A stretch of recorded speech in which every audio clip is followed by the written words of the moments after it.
तो किसान भाइयों, अगर आप मछली पालन के बारे में संपूर्ण जानकारी लेना चाहते हैं तो आप बिल्कुल सही ट्रैक पर हैं। तो चलिए आज आपको क्या क्या जानकारी मिलने वाली है। मछली पालन में कितना खर्चा आता है, मछली का बीज कितने रुपए किलो मिलता है, मछली पालन के लिए कितनी ज़मीन चाहिए, सबसे ज़्यादा बढ़ने वाली मछली कौन सी है, कौन सी मछली कितने दिन में तैयार होती है, मछली को क्या खिलाने से जल्दी मछली बढ़ जाती है, मछली को कौन सा दाना खिलाने से लाभ होता है और मछली खाने से फैट्स बढ़ता है, मछली को खाने के लिए क्या देना चाहिए, काम उत्तेजना के लिए क्या खाएं। ये सब जानकारी आज आपको हमारे चैनल के माध्यम से मिलने वाली है। भाइयों, ऑल इंडिया फार्मर में आप सभी का स्वागत है। आज की वीडियो में हम आपको दिखाने वाले हैं मछली पालन की। मछली अगर आप पालना चाहते हैं कितने रुपए से आप स्टार्ट कर सकते हैं और अगर मछली पालने के लिए कितना बड़ा तालाब चाहिए, कितना खर्चा आता है और इस पर आप लोन कैसे ले सकते हैं, वो सब जानकारी आज हम आपको देने वाले हैं। तो वीडियो में बने रहिए। चलिए स्टार्ट करते हैं। साथ जुड़े हुए हैं ऑल इंडिया फार्मर चैनल के एक व्यक्ति जो कि यहाँ पर आए हुए हैं हमारे यूनिवर्सिटी में, और इनको जानकारी चाहिए कि मछली पालन के बारे में कोई भी किसान अगर करना चाहता है तो वो कैसे मछली पालन को स्टार्ट करे और बहुत ही कम ज़मीन में वो कैसे अपनी एक्स्ट्रा इनकम या फिर बहुत ज़्यादा इनकम कमा सकता है। अगर कोई मिडिल क्लास फैमिली या फिर बिलो पॉवर्टी लाइन से अगर कोई है तो वो कैसे ज़्यादा इनकम अपनी कमा सकता है बहुत ही छोटी सी ज़मीन से, या उसके पास बहुत ज़्यादा कम लैंड है। तो मैं आपको यहाँ पर अपना एक पॉइंट दिखाना चाहूँगा जो कि सरदार वल्लभ भाई पटेल यूनिवर्सिटी का पॉइंट है। ये पॉइंट है आपका 0.4 हेक्टेयर का और इसकी एनुअल इनकम है 1.5 लाख रुपए। आप 1.5 लाख रुपए इतने बड़े तालाब से एक साल में कमा सकते हैं। और हमारे किसान भाई क्या करते हैं कि तालाब के अंदर एक गलती करते हैं कि केवल एक ही कार्प जो है वो डालते हैं, और जब एक कार्प आप डालोगे तो आपका क्या होगा कि जो तालाब का फूड है वो वेस्ट चला जाता है। ठीक है, तो उसके लिए आपको क्या करना है कि इसकी डिफरेंट स्पीसीज आती हैं, जैसे 6 टाइप की कार्प्स हैं अपने यहाँ पर, तो वो आपको डालना चाहिए। तो सबसे पहले अब हम बात करेंगे कि पॉन्ड की आप तैयारी कैसे करेंगे। तो इसमें आपकी 3 चीज़ें आती हैं, एक है आपकी प्री स्टॉकिंग, पोस्ट स्टॉकिंग और एक नर्सरी पॉन्ड। तो सबसे पहले आप अपने मेन पॉन्ड से पहले 2-3 महीने पहले आप अपना नर्सरी पॉन्ड तैयार करेंगे, जिसके अंतर्गत आप जहाँ से भी फिंगर लिंक्स या ये प्रॉन वगैरह जो आप स्पॉन लाएंगे वो आपका वहाँ पर रियरिंग करेंगे। और जब वो बड़ा हो जाएगा 15 से 20 सेंटीमीटर का, मतलब एक फिंगर लिंक इतना बड़ा हो जाए तो आप उसको अपने मेन पॉन्ड में डालेंगे। तो आपको फिर क्या करना है, नर्सरी पॉन्ड के बाद में मेन पॉन्ड तैयार करना है। मेन पॉन्ड में आप पॉन्ड की खुदाई करेंगे और वहाँ की मिट्टी एंड जहाँ पर आप तालाब बनाना चाह रहे हैं वहाँ के वाटर की क्वालिटी आप अपने किसी भी नियर बाई लैब में टेस्ट करा सकते हैं, जो कि आपके ब्लॉक लेवल पे भी होगी और बहुत सारी प्राइवेट लैब्स भी आपको मिल जाएंगी। एंड उसके बाद आपको क्या करना है, जब वहाँ की सारी आपकी जो वाटर एंड सॉइल की क्वालिटी जो है वो मैच कर जाए तो आप वहाँ पर अपना एक पॉन्ड खुदवाइए। पॉन्ड खुदवाने के बाद आप उसमें अपना लाइमिंग करिए। लाइमिंग करने के बाद उसको थोड़ा छोड़ दीजिए एंड देन उसमें आधा पानी भरेंगे। आधा पानी भरने के बाद में उसको, जब आपका जो सीड तैयार हो जाए उससे 10 से 15 दिन पहले आप उसको एकदम भर देंगे। ठीक है, लेकिन आपको पूरा पॉन्ड नहीं भरना। अगर आपका पॉन्ड 2 मीटर गहरा है तो आप उसमें 1.5 मीटर तक पानी रख सकते हैं। उसके बाद आप क्या करिए, आपकी जो 6 स्पीसीज होती हैं कार्प्स की वो आप उसमें डालिए। और वो जो आपकी स्पीसीज हैं वो बॉटम फीडर भी होनी चाहिए, मिडिल फीडर भी होनी चाहिए और अपर लेयर फीडर भी होनी चाहिए। अगर आप एक ही सिंगल स्पीसीज डाल देंगे, मान लो आपने बॉटम फीडर डाल दी, तो वो केवल नीचे से दाना खाएगी या जो भी जो प्लैंकटन और या पर उसमें जो खाना होगा, ऊपर का खाना जो है वो वेस्ट हो जाएगा आपका। ठीक है, तो इसके लिए मैं बताऊँगा कि आप ये स्पीसीज ज़रा दिखा दीजिए। ठीक है, ये 6 स्पीसीज हैं जो कि आप इनका सीड आप ले सकते हैं, और अगर आप कांटेक्ट करेंगे तो हमारे यूनिवर्सिटी से भी आपको इसका सीड जो है प्रोवाइड करा दिया जाएगा। एंड जैसे ही आपकी मछली बड़ी हो जाती है आप उसको हार्वेस्ट कर सकते हैं।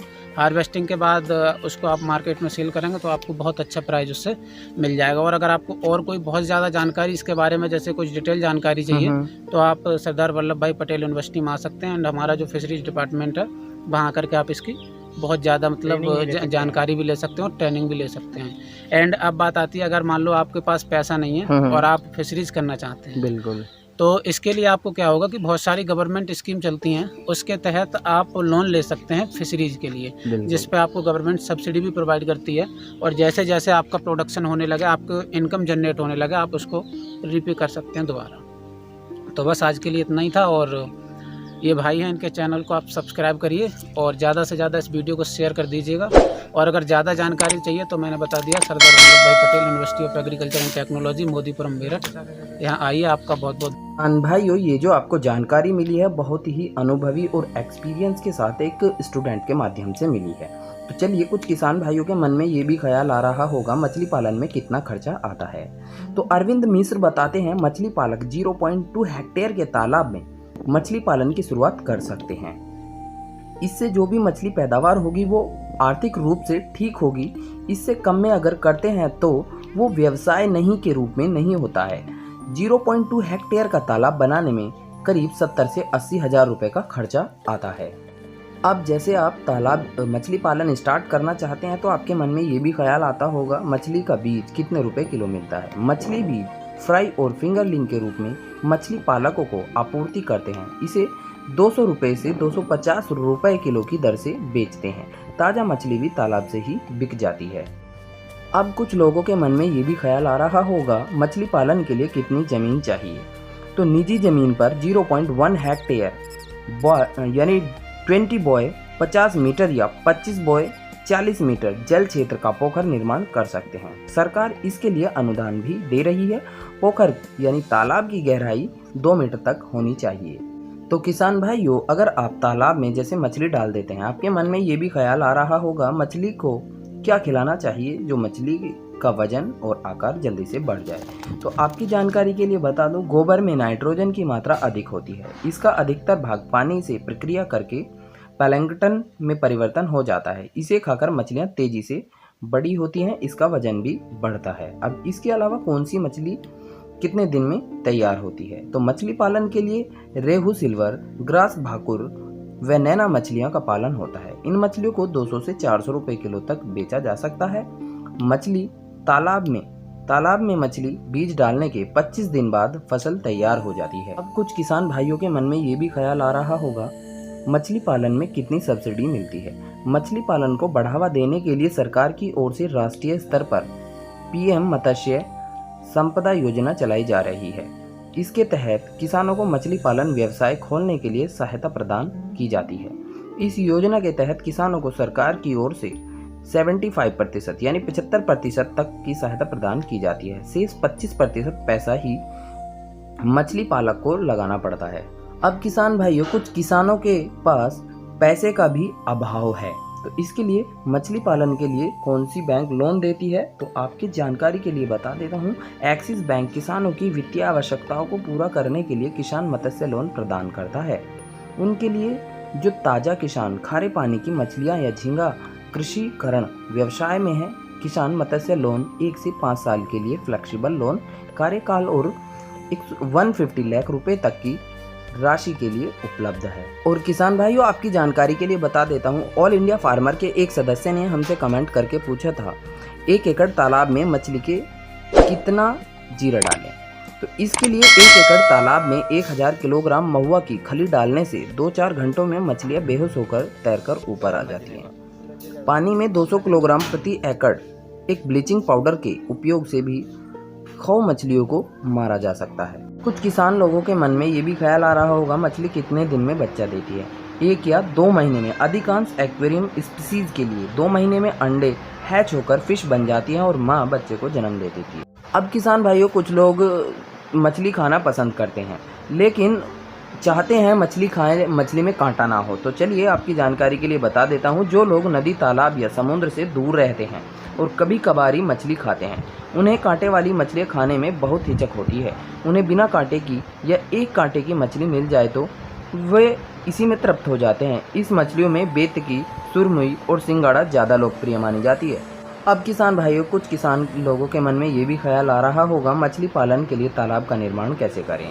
अभी जैसे कि हमारे स्टूडेंट द्वारा आपको बताया गया है, नंबर 1, तालाब के निर्माण के लिए ऐसी भूमि का चयन किया जाना चाहिए जो प्राकृतिक रूप से गहरी हो ताकि आसपास के क्षेत्र जल वर्षा को संग्रहण में सुगमता हो। नंबर 2, भूमि की मिट्टी चिकनी, दोमट, लोम किस्म की हो। नंबर 3, तालाब तक पहुंचने का रास्ता सीधा और सुगम हो। नंबर 4, मिट्टी ज़्यादा अम्लीय ना हो, ज़्यादा क्षारीय हो। नंबर 5, तालाब समूह में बनाना अच्छा होता है। तो किसान भाइयों, अगर आपने अब मत्स्य पालन खोल ही लिया है, तैयार ही कर लिया है, तो आपकी पता होना चाहिए मछलियाँ कितने प्रकार की होती हैं। इस दुनिया में मछलियों की कम से कम 28,500 प्रजातियाँ पाई जाती हैं, जिन्हें अलग अलग स्थानों पर कई 2,18,000 भिन्न भिन्न नामों से जाना जाता है। इसकी परिभाषा कई मछलियों को अन्य जलीय प्राणियों से अलग करती है, यथा व्हेल एक मछली नहीं है। अब आप एक तालाब के मालिक बन चुके हैं, तो सबसे स्वादिष्ट मछली कौन सी है आपको पता होना चाहिए। सबसे ज़्यादा स्वादिष्ट मछली रेहू मानी जाती है। विदेश में साल्मोन मछली बहुत पसंद की जाती है। समुद्री मछलियों में पॉम्फ्रेट की अच्छी मांग है। अब आपके पास तालाब है और आपको पता होना चाहिए सबसे कम कांटे वाली मछली कौन सी है, क्योंकि आपके पास हर प्रकार के ग्राहक आते हैं। तो चलिए, सबसे कम कांटे वाली मछली है सब नंबर 1 बाम मछली। ईल मछली की एक प्रजाति है जो दक्षिण भारत, दक्षिण एशिया के कुछ देशों में पाई जाती है। नंबर 2 सिंगी मछली, नंबर 3 मांगुर मछली, नंबर 4 रेहू मछली, 5 भेटकी मछली, 6 सुरमई मछली, 7 सिंगाड़ा मछली। तो ये मछलियाँ हैं जिनमें कांटे की मात्रा कम पाई जाती है। तो कुछ किसान भाइयों को लग रहा होगा कि उससे भी छोटा हम तालाब कैसे बना सकते हैं। तो इस तरह से छोटा तालाब कैसे बनाएं। निकास और प्रवेश द्वार होने चाहिए ताकि बरसात में तालाब में भरने वाला अतिरिक्त पानी बाहर चला जाए। तालाब बाढ़ग्रस्त क्षेत्र से ऊंचा हो। दोमट मिट्टी तालाब वाले पानी की अधिक समय तक ना रहता हो। निजी ज़मीन पर 0.1 हेक्टेयर, और मैं आपको बताता हूँ जैसे कि 20 यानी 20 बॉय 50 मीटर या 25 बॉय 40 मीटर जल क्षेत्र का पोखर निर्माण कर सकते हैं। भारत एक कृषि प्रधान देश है और यहाँ की ज़्यादातर जनसंख्या गांव से बिलोंग करती है। तो चलिए, गांव में तालाब का क्या मतलब है, ये हमारे एक ऑल इंडिया फार्मर के सदस्य ने हमसे पूछा है, तो आपको बता देता हूँ। गांव में तालाब का मतलब है सदियों से परंपरागत तालाब बरसाती पानी को जमा करने वाला सबसे सस्ता और सबसे अधिक विश्वसनीय देशजात स्रोत रहा है। वह ग्रामीण बसाइटों का निर्माण हिस्सा था। राजा महाराजाओं द्वारा बनाए गए तालाब बड़े और ग्रामीण द्वारा बनवाए तालाब छोटे होते थे। प्रायः हर गांव में एक या एक से अधिक तालाब होते थे। अब किसान भाइयों, आपने एक तालाब का निर्माण अगर कर ही लिया है तो आपको पता होना चाहिए कौन सी मछली नहीं खानी चाहिए।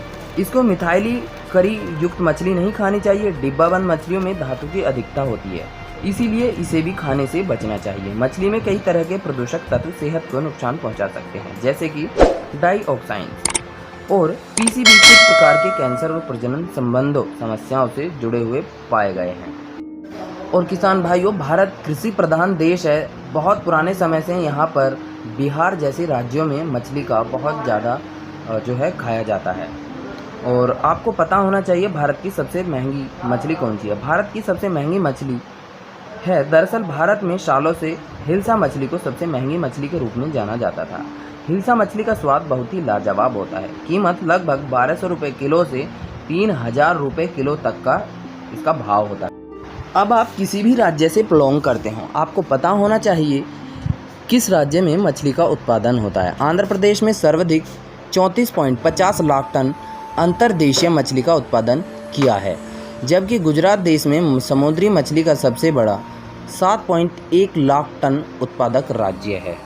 सबसे ज़्यादा कौन से राज्य में मछली का उत्पादन होता है, तो आपको ये भी पता होना चाहिए। 2010 तक समुद्री और मीठे पानी के संसाधन मिलाकर 4 मिलियन मीट्रिक टन से अधिक मछली पकड़ने की संयुक्त धारणीय क्षमता रखते हैं। तो इसमें कौन कौन से राज्य आते हैं?